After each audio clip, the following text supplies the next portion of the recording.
in Vietnam. This is not a test. This is rock and roll. Rocking it all the way from the Delta to the DMZ.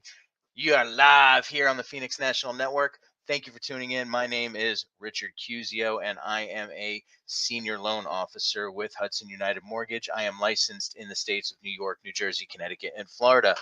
And I am here to talk to you today about what you need to know about the home buying process. That is the title of my segment.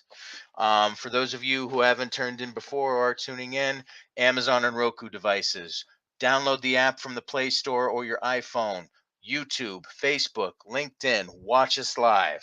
That's how you can do it. And you can have access to anybody's videos on there, every segment we've done. So I'm going to dive right in today and talk to you about what you need to know about the home buying process. Okay. The first major question in the home buying process, if you're a first time home buyer or if you're doing a refinance, what do I need to do to get pre-approved? Very important question. All right. You don't want to get pre-qualified. There is a difference. What is the difference? The difference is a pre-qualification, which is given to use by some institutions and some loan officers out there. It's stated income. You walk into a bank, hey, Mr. Loan Officer, I make $100,000 a month. I have no expenses, and I got $100,000 in the bank. My credit score is 775.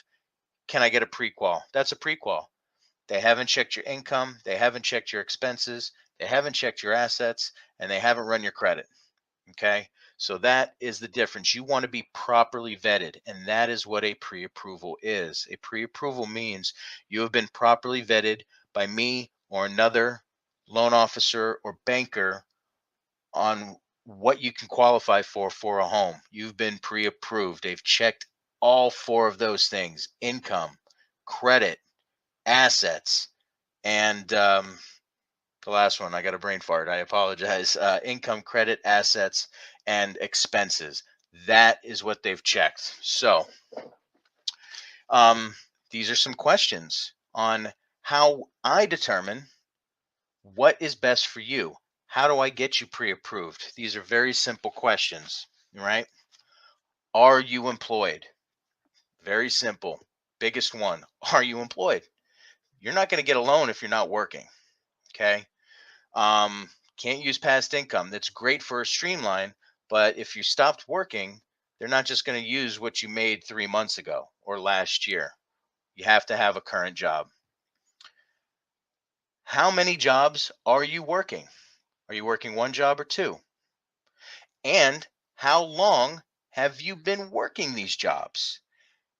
A lot of people today are working more than one job. They're working multiple jobs. They have multiple mouths to feed. I understand times are tough. Inflation's on the rise. You guys know it. I know it more than anybody else. But there are guidelines and standards to see if you can use secondary income. You have to have a history of working at least two jobs to use a secondary income. And I can help answer that for you. I can help figure that out. It is 2 years, by the way, but you don't want to go into an application thinking you can use 2 years worth of income on a second job if you don't have that history. So it's important to have somebody thoroughly vet you. All right. Are you employed? How many jobs are you working? How long have you been working there? What type of employee are you? Are you a W-2 employee? If you're a W-2 employee, there's a certain set of documents that I'm going to ask. Okay. Ask you for. If you're not a W-2 employee, are you a self-employed borrower? There's a certain criteria of documents that I will need to ask you. All right. When you're a W-2 employee, I need 2 years of your W-2s, 2 of your most recent pay stubs. I need your driver's license and 2 months of your bank statements. Then I need to run your credit. With those 5 things, I can properly get a pre-approval. I can calculate a baseline income for you. I can check your expenses and I can check your credit. And that is what I would need for a W-2 employee. For a self-employed borrower, I need a little bit more. I need the same things. It depends on what type of employment are you. Are you a Schedule C business owner on your tax returns? Are you an S corp? Do you have K1s? If so, I need your tax returns along with your W-2s and your pay stubs and your business bank statements and your personal bank statements and your personal tax returns and your driver's license. These are things that I need to know and I need to ask and I need to get in order to calculate your income. People think, oh, well, I got $100,000 in gross sales. It's not as simple as that. There's a formula we have to follow, and you want to make sure that somebody is doing the due diligence on your behalf. And that is where I come in. I want to be that guy for you. All right. So that's the documentation that we're going to need up front in order to properly pre-approve you and calculate your income. The next biggest thing is, are you a U.S. citizen? Very simple question. Not everybody is. We can still do loans if you're a permanent resident alien. Are you a permanent resident alien? Do you have a green card?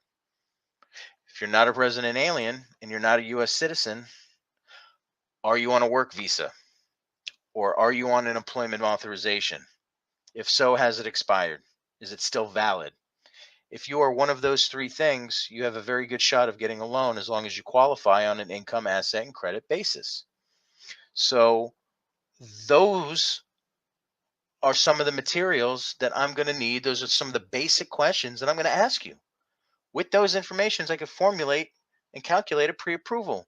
The next biggest thing and the last thing, but part of this segment, is what is a comfortable and affordable monthly payment. I want to know what I want to have a conversation and I want to obtain a bigger picture of what are you trying to accomplish as a home buyer? What are you trying to accomplish? All right. Where's your geographical location? What's your spending limit? What type of home are you looking for? Is it a primary? Is it a secondary home? Is it an investment property? Is it a condo? Is it a co-op? Is it in New York, New Jersey, Connecticut, Florida? Where is it? Is it a multifamily? Is it a single family? These are questions that I would need to ask. I want to know what you're comfortable with spending, what you're comfortable with putting down as a down payment, and what you're comfortable with on a monthly basis. What fits your budget? Where are you looking to buy? So these are the questions that I will ask, okay? That to properly tailor a pre-approval around your needs. I'm not here to do it for myself. I'm here to help you. So please have a phone call with me so I can get that bigger picture. I want to know what you're comfortable with and what your spending limit is. All right. I'm here to help answer any questions you may have um, about the home buying process. Not everybody is a first time is an experienced home buyer. A lot of you are uneducated. I want to be there. I'm going to hold your hand every step of the way, and I'm going to educate you on the process. Please give me a call. Shoot me an email. My information is in the chat. It's at the bottom of the screen here. I see it going. Give me a call. I'm available night and day. I'm open on weekends. Remember, here at Hudson United, when they're saying no, we're saying yes. I want to thank you for tuning in, and I'll see you on the next segment, by the way, which is going to be part 2. How much do I qualify for? So stay tuned for that one. How much do I qualify for? Coming up next. See you around.